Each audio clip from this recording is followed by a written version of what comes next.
वल्क़लमि वमा यस्तुरून। नाज़रीन अस्सलामु अलैकुम वरहमतुल्लाहि वबरकातुहू। सीधी बात के ताज़ा तरीन खबरों में आप लोगों का इस्तकबाल है। आइए सबसे पहले आज की सुर्खियों पर नजर करते हैं।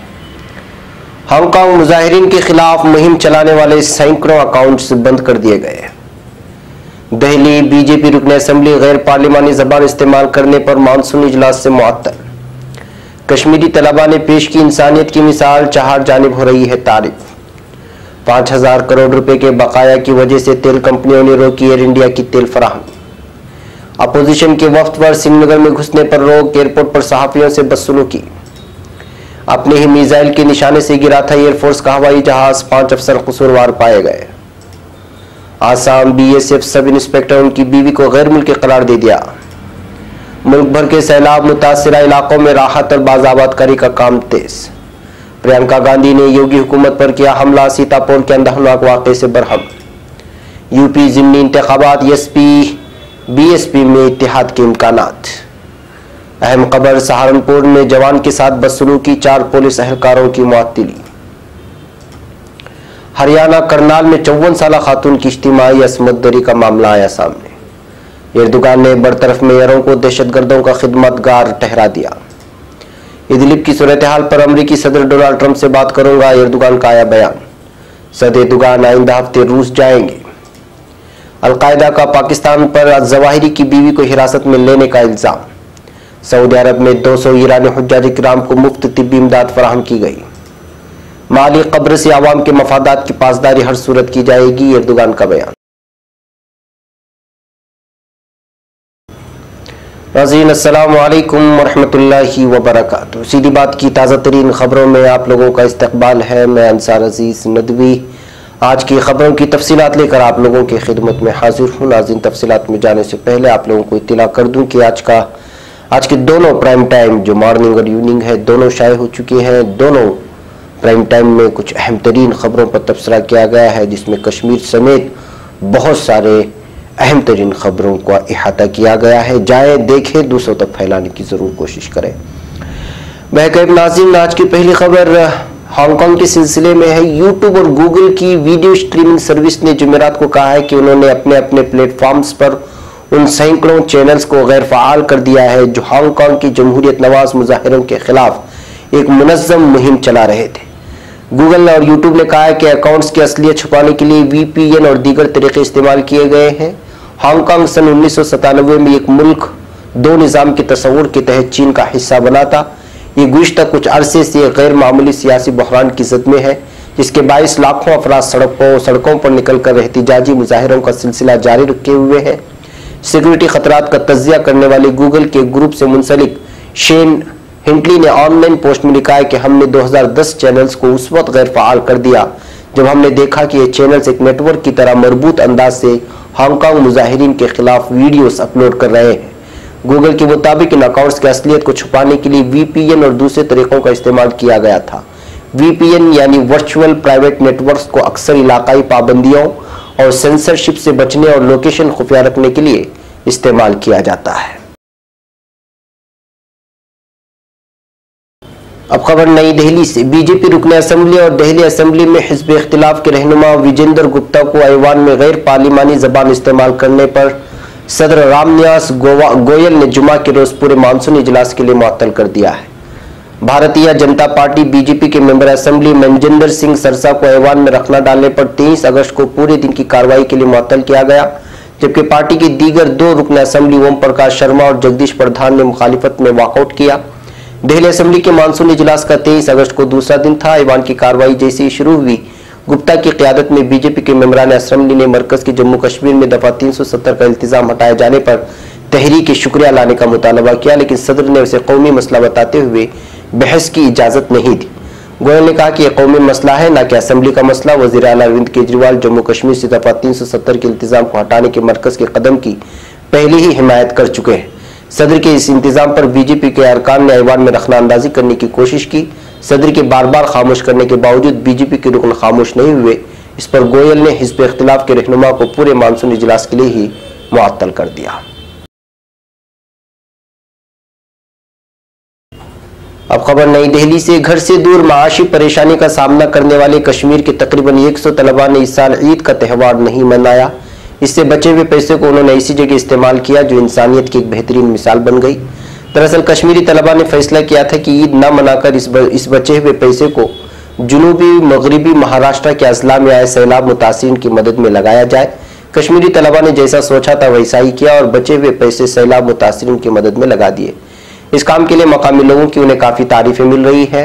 सरहद एनजीओ के सदर संजय नाहर ने कहा कि गैर सरकारी तंजीमों सरहद और गुदजंजर मामले के जरिए जाहिद भट्ट, फिरदौस मीर और यूनुस भट्ट की क़यादत में कश्मीरी नौजवानों की टीम ने कोल्हापुर के सबसे बुरी तरह से मुतासिर बबनाल गांव का सफर किया।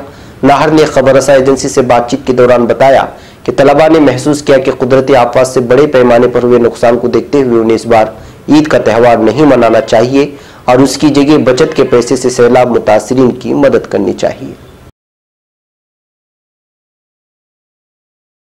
अब खबर नई दिल्ली से। पेट्रोलियम मार्केटिंग कंपनियों ओएमसी ने बकाये की अदायगी न करने पर 6 हवाई अड्डों पर एयर इंडिया को ईंधन की फराहमी रोक दी है। एयरलाइन के एक सीनियर अफसर ने यह जानकारी दी है। कंपनी तकरीबन 8 महीने से यह रकम नहीं चुका पाई। हालांकि उन्होंने बताया कि एयरलाइन के जहाजों की आमदोरफ्त जारी है और अभी इस पर कोई असर नहीं पड़ा है। सिविल एविएशन के एक दीगर अफसर ने बताया कि Indian oil corporation, Bharat petroleum और हिंदुस्तान पेट्रोलियम ने जुमेरात को दोपहर तकरीबन 4 बजे कोच्चीन, विशाखापट्टनम, मोहाली, रांची, पुणे और पटना हवाई अड्डों पर ईंधन फराहमी रोक दी है।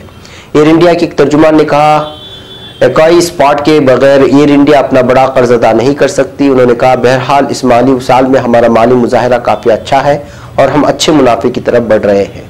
एयरलाइन अपनी देनदारियों के यानी कर्जदारों के मुद्दों के बावजूद अच्छा मुजाहरा कर रही है।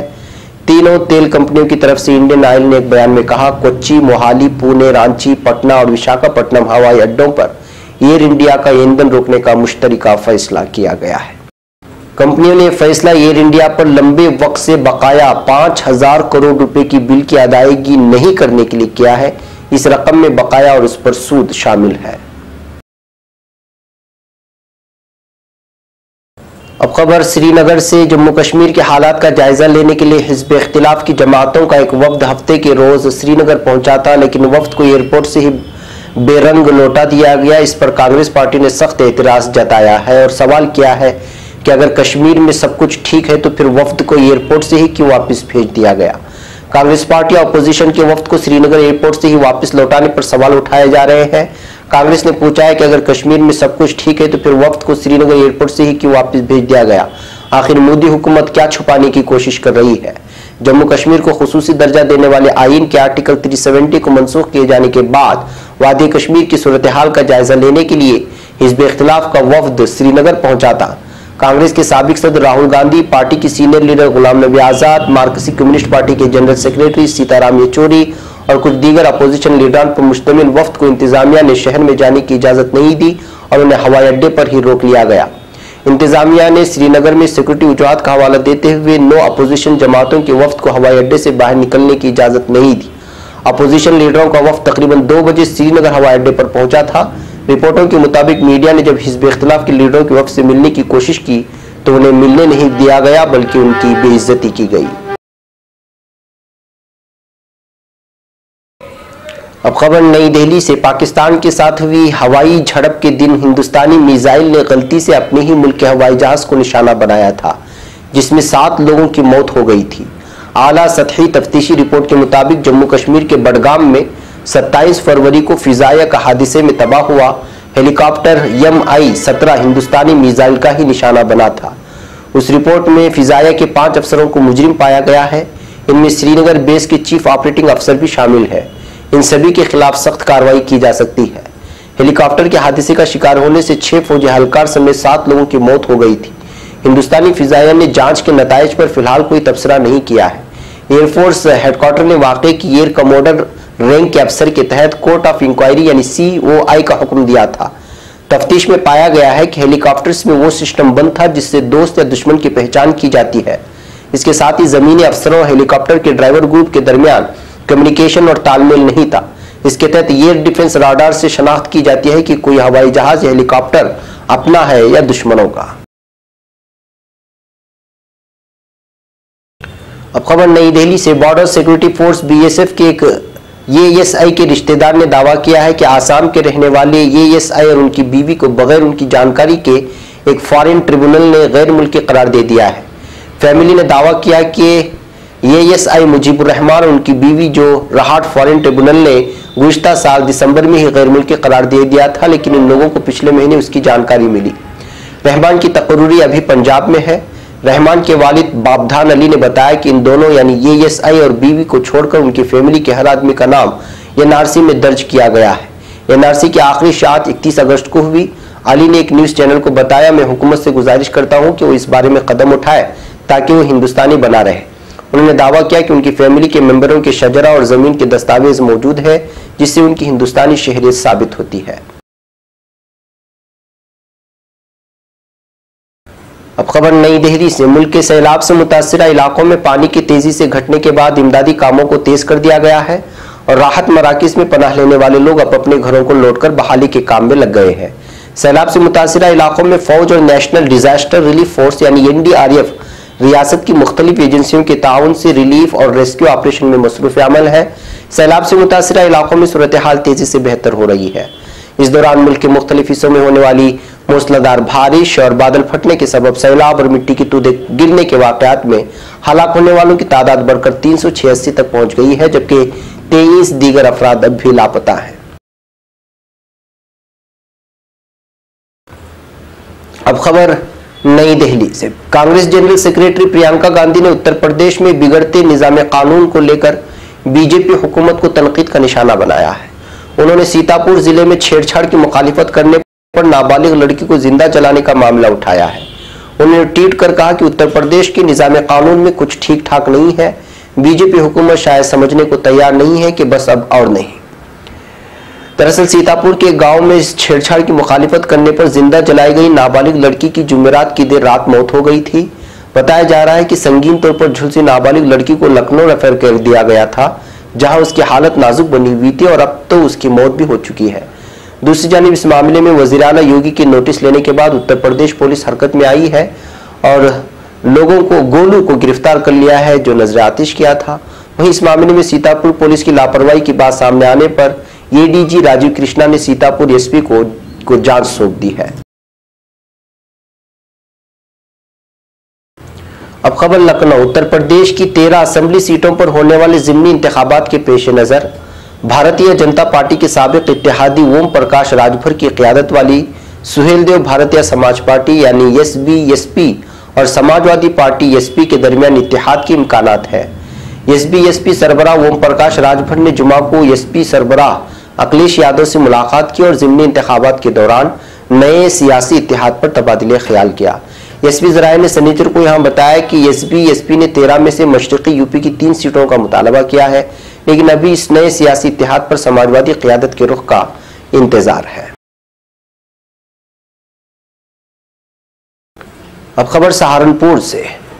उत्तर प्रदेश के जिला सहारनपुर में पैरामिलिट्री फोर्स के एक नौजवान से बदसलूकी के इल्जाम में 4 पुलिस एहलकारों को मुअत्तल कर दिया गया है।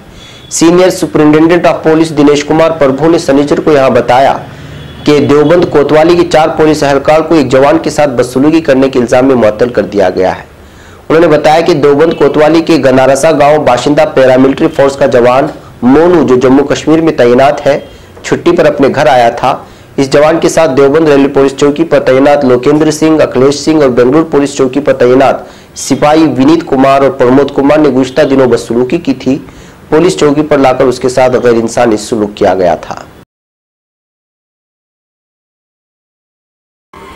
अब खबर हरियाणा से। हरियाणा के करनाल में एक 54 साला खातून के साथ इज्तिमाई असमतदरी का वाकया पेश आया है। ये वाकया 14 अगस्त का है। मुतासिरा खातून का इलाज रोहतक के एक अस्पताल में चल रहा है। पुलिस केस दर्ज करके मामले की जांच कर रही है। अब खबर तुर्की से। तुर्की के सदर रजब तैयब एर्दोगान ने कुर्दों के हमनवा 3 शहरों के मेयरों की बरतरफी से मुतालिक अपनी हुकूमत के फैसले का दिफा करते हुए इल्जाम आयद किया है कि ये अफराद दहशतगर्दों के काम आ रहे थे। ये बात सरकारी खबर रसा एजेंसी अनातुल की जानिब से जुमे की रोज जारी तुर्क सदर के बयान में सामने आई है। दयारबकर के मेयर अदनान सल्जोक, मार्दिन के मेयर अहमद तुर्क और फान के मेयर बदिया वो जोगची अरतान को गुज़िश्ता इतवार की शब उनके ओहदों से बरतरफ कर दिया गया था। रवां साल 31 मार्च को मुंतखब होने वाले तीनों अफराद पर शिबा है कि उनके कुर्दिस्तान वर्कर्स पार्टी के साथ ताल्लुकात हैं। अब खबर तुर्की से। तुर्की के सदर रजब तैयब एर्दोगान ने कहा है कि शाम के शिमाली मगरबी इलाके में असद रजीम की फौजी कार्रवाई की सूरत में आइंदा दिनों में अमरीकी सदर डोनाल्ड ट्रंप से बातचीत हो जाएगी। कल जुमा को तुर्क सदर रजब तैयब एर्दोगान ने अपनी रूसी हममंसब व्लादिमीर पुतिन से टेलीफोन पर बातचीत की। उन्होंने कहा कि शाम में तुर्की की सरहद पर असदी फौज की कार्रवाई तुर्की की कौमी सलामती के लिए खतरा है। तुर्की की हुक्मरान जमात इंसाफ तरक्की आख के 18वीं यौम तासीस की मुनासिबत से इजलास से खिताब में तुर्क सदर ने कहा कि तुर्की अपनी जुनूबी सरहद पर सेफ जोन कायम करने की कोशिश कर रहा है। एक और खबर तुर्की से। तुर्क सदर रजब तैयब एर्दोगान आइंदा हफ्ते रूस जाएंगे। बताया है कि वो 27 अगस्त को रूसी सदर व्लादिमीर पुतिन से मुलाकात करेंगे। दोनों रहनुमाओं के दरमियान गुज़िश्ता रोज टेलीफोन पर बातचीत भी हुई थी। कहा जा रहा है कि इस दौरे का मकसद शाम के शिमाली हिस्सों में जारी लड़ाई को रोकने की कोशिश होगा। अब खबर पाकिस्तान से। अलकायदा ने पाकिस्तान की सिक्योरिटी फोर्सेस पर तंजीम के सरबराह अयमन अज़वाहिरी की बीवी और अलकायदा के मकतूल जंगजुओं के 2 दीगर खानदानों को 1 साल से जेर हिरासत में रखने का इल्जाम आयद किया है। जुमा को अलकायदा की तरफ से जारी एक बयान में कहा गया है कि पाकिस्तान की खाइन सिक्योरिटी फोर्सेस ने ज़वाहिरी की अहलिया और मुतादिद दीगर अफराद को हिरासत में ले रखा है। उन्हें 1 साल कबल वजीरिस्तान से हिरासत में लिया गया, जहां वो मुसलसल फिजाई हमलों से बचने के लिए वहां से फरार होने की कोशिश कर रहे थे। बयान में अलकायदा ने पाकिस्तानी हुकूमत, मुसल्लह अफवाज और अमरीकी क़यादत को तनकीद का निशाना बनाते हुए अलकायदा कमांडरों के अहल खाना को गैर कानूनी तौर पर हिरासत में रखने का इल्जाम आयद करते हुए उसे मुजरिमाना तर्ज अमल करार दिया है। अब खबर सऊदी अरब से। सन 1440 हिजरी के हज सीजन यानी इस साल के हज सीजन के मौके पर दुनिया भर से आए अल्लाह के मेहमानों को सऊदी अरब में हर मुमकिन सहूलत और मदद फराहम की गई थी। इस मौके पर ईरान के 199 हुज्जाज किराम को बीमार होने पर ममलिकत में मुफ्त तिब्बी सहूलियात फराहम की गई है। एक रिपोर्ट के मुताबिक सऊदी अरब के अन्नूर अस्पताल के डायरेक्टर डॉक्टर फवाज अल जहनी ने बताया कि हज के मौके पर अस्पताल के शोबे हादिसात में 199 मरीज ईरानी हुज्जाज किराम को लाया गया था, जहां उनका मुफ्त इलाज किया गया। उन्होंने बताया कि अस्पताल के दाखिली वार्ड्स में ईरान के 71 मरीजों को भी दाखिल किया गया।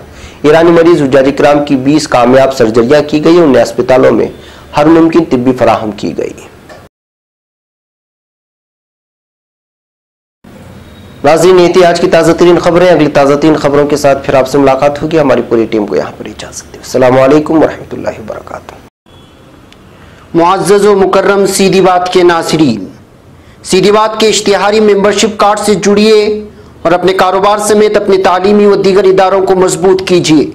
सीधी बात ला रहा है मुख्तसर मुद्दत के लिए बहुत ही अनोखा और भरपूर फ़ायदेमंद ऑफर। हमारी इस इश्तिहारी मेंबरशिप से जुड़िए और अपनी तिजारत को फ़रोग़ देने के साथ साथ इदारे सीधी बात को मजबूत कीजिए। लाइफ टाइम इश्तिहारी मेंबरशिप कार्ड की तफसीलात हासिल करने के लिए इस नंबर पर व्हाट्सअप करें, चाहे मुल्क के किसी भी कोने से या बैरून ममालिक से ही क्यों ना हो। नंबर है 9663027449।